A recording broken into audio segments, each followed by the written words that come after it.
আজ 12ই জানুয়ারি। আপনারা জানেন আজকের দিনে বিশিষ্ট শিক্ষাবিদ, দার্শনিক স্বামী বিবেকানন্দ জন্মগ্রহণ করেছিলেন। আজকে তার শিক্ষা চিন্তা নিয়ে আমরা কিছু কথা বলবো। শুরু করছি আজকের আলোচনা পর্ব, স্বামী বিবেকানন্দ ও তার শিক্ষা চিন্তা। স্বামী বিবেকানন্দ আধুনিক ভারতের অন্যতম শ্রেষ্ঠ দার্শনিক ও শিক্ষাবিদ। তার শিক্ষা চিন্তায় মূলত মানুষের সর্বাঙ্গীন বিকাশের কথা বলা হয়েছে, অর্থাৎ চরিত্র গঠন, আত্মশক্তির বিকাশ, মানব সেবার ওপর তার শিক্ষা চিন্তা প্রতিষ্ঠিত। আজ আমি এই মহান পুরুষের শিক্ষা চিন্তা নিয়ে কিছু কথা তুলে ধরছি।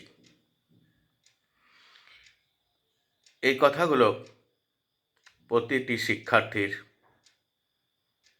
অনুসরণ করা উচিত। শুনুন তাহলে। স্বামী বিবেকানন্দের মতে শিক্ষা হলো মানুষের মধ্যেকার পরিপূর্ণতার প্রকাশ।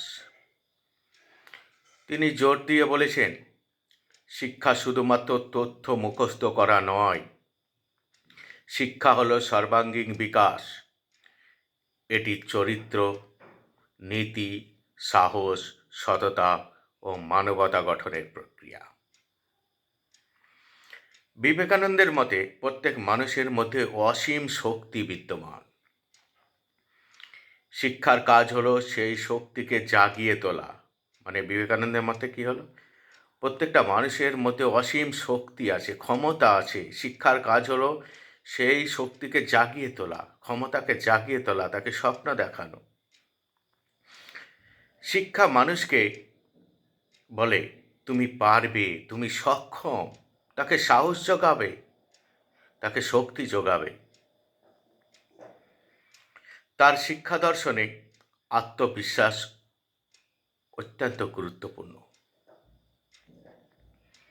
কি বললাম? তার শিক্ষা দর্শনে আত্মবিশ্বাস না থাকলে শিক্ষায় এগিয়ে যাওয়া যাবে না, সাহস গড়ে উঠবে না, স্বপ্ন দেখাবে না। তাই আত্মবিশ্বাস খুবই গুরুত্বপূর্ণ বিষয় ছিল তার শিক্ষা চিন্তায়। তিনি শারীরিক, মানসিক ও আধ্যাত্মিক এই 3 দিকের সমন্বিত শিক্ষার কথা বলেছেন। শারীরিকভাবে সুস্থ না হলে, মানসিকভাবে সুস্থ না হলে, আধ্যাত্মিক জগতের সঙ্গে সম্পর্ক না গড়ে উঠলে শিক্ষা তার দ্বারা সম্ভব হবে না। তাই তিনি এই 3 বিষয়ের ওপর অত্যন্ত গুরুত্ব দিয়েছেন। তার মতে প্রকৃত শিক্ষা হল শরীর, মন ও আত্মার সর্বাঙ্গীন বিকাশ।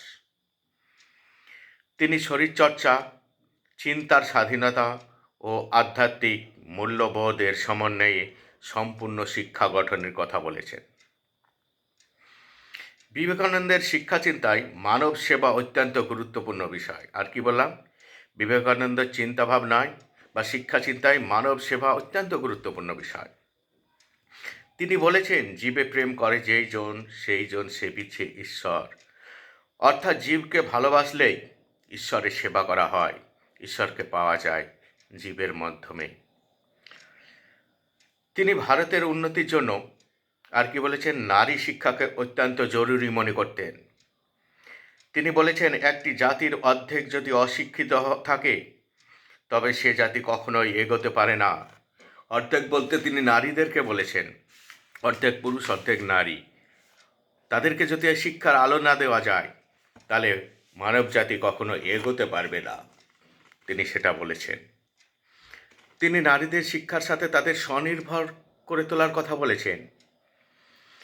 এই স্বনির্ভর করে তোলার জন্য তিনি তাদেরকে হাতের কাজ, শিক্ষা দিতে বলেছেন।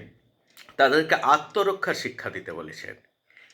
অর্থাৎ স্বনির্ভর, কর্মশিক্ষা এবং আত্মরক্ষার শিক্ষার কথা তিনি অধিক গুরুত্ব আরোপ করেছেন। মানে কিভাবে নারীদেরকে প্রকৃত শিক্ষায় শিক্ষিত করা যায় সেটাও তিনি তুলে ধরেছেন তার শিক্ষা দর্শনে। আর কি করেছেন তিনি? তিনি শিক্ষাকে বাস্তব জীবনের সঙ্গে যুক্ত করার কথা বলেছেন। সকলের ক্ষেত্রে শিক্ষাকে বাস্তব জীবনের সঙ্গে, যে জীবন আমাদেরকে সাহস যোগাবে, যে জীবন আমাদেরকে কর্ম যোগাবে, সেই শিক্ষার কথা তিনি বলেছেন। তিনি কারিগরি শিক্ষার কথা বলেছেন, তিনি শিল্প শিক্ষার কথা বলেছেন, যা আমাদের পেটে খাবার দেবে, অন্ন যোগাবে, সেই শিক্ষার কথা বলেছেন। তিনি বিজ্ঞান চর্চার কথা বলেছেন, যে বিজ্ঞান চর্চার মাধ্যমে দেশ এগিয়ে যাবে, আধুনিক প্রযুক্তি নির্ভরের কথা বলেছেন তিনি। তাহলে এই সমস্ত বিষয়কে শিক্ষার সঙ্গে যুক্ত করার কথা বলেছেন।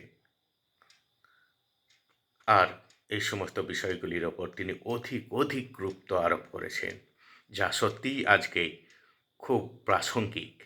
আজকে যে আমার চারিদিকে স্কিল ডেভেলপমেন্ট হ্যাঁ ট্রেনিংয়ের কথা বলছি, সেগুলো তিনি অনেক দিন আগেই বলেছেন।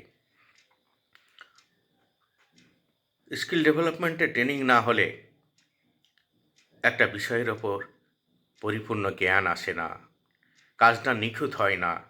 তাই সেই সমস্ত ট্রেনিংগুলোকে ভালোভাবে করা উচিত, সেগুলো তিনি অনেক আগেই বলে গেছেন। তিনি যুব সমাজকে শিক্ষার মাধ্যমে শক্তিশালী ও দায়িত্ববান হওয়ার আহ্বান জানিয়েছিলেন। তিনি যুব সমাজকে দেশ গঠনের জন্য, দেশের উন্নয়নের জন্য এগিয়ে আসার আহ্বান জানিয়েছেন। প্রকৃত শিক্ষায় শিক্ষা দেওয়ার কথা বলেছেন। যুব সমাজ ছাড়া একটা দেশ এগোতে পারে না, তিনি এটা মর্মে উপলব্ধি করেছিলেন। তাই তার জন্মদিনকে যুব দিবস হিসাবে 12ই জানুয়ারি প্রতি বছর পালন করা হয়। আজকেও বিভিন্ন জায়গায় তার জন্মদিবস উদযাপন করা হয়েছে। আমরা তার শিক্ষা চিন্তা সম্পর্কে আজকে আমরা কিছু কথা জানলাম। আগামী দিন আবার কোনো মনীষীর কথা জানবো এভাবেই। সকলকে শুভেচ্ছা জানিয়ে শেষ করছি।